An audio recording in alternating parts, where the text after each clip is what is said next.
छत्रपति संभाजीनगर जिले में पिछले 15 दिनों से लगातार हो रहे बारिश के कारण मक्का और कपास की फसल को भारी नुकसान हुआ है। किसानों ने कहा कि कपास की फसलें अच्छी थी, लेकिन लगातार बारिश और कीचड़ की वजह से यह खराब हो रही है।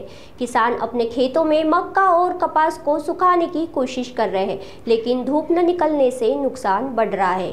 काय सांगाल, सध्या पाऊस सुरू आहे आणि पिकाच्या संदर्भामध्ये म्हणजे पिकाचं नुकसान होतं कसं आहे? हे बघा, आता अशी परिस्थिती झालेली आमची, आई पोट भरू देत नाही, बाप भीक मागू देत नाही। पावसाने तर खाल्लंच खाल्लं, पण शासनाने पण आम्हाला दुर्दशा केली आमची।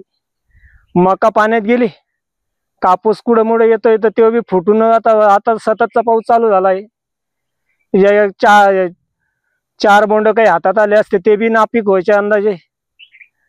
आता जीवनामध्ये आम्ही करावं काय नाही काय हेच आमच्या पुढं मोठा प्रश्न आहे।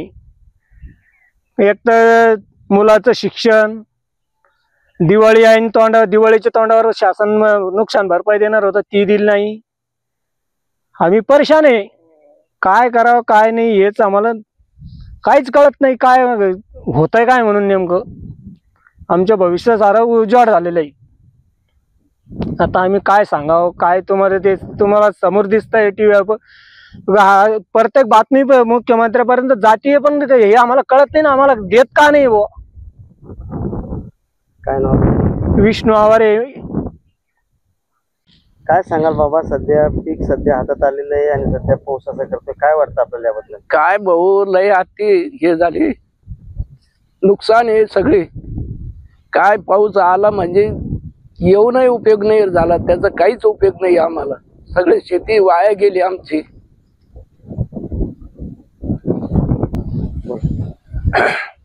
हॅलो, काय नुकसान आहे आमचे शेतकऱ्याचे सगळे भाऊ।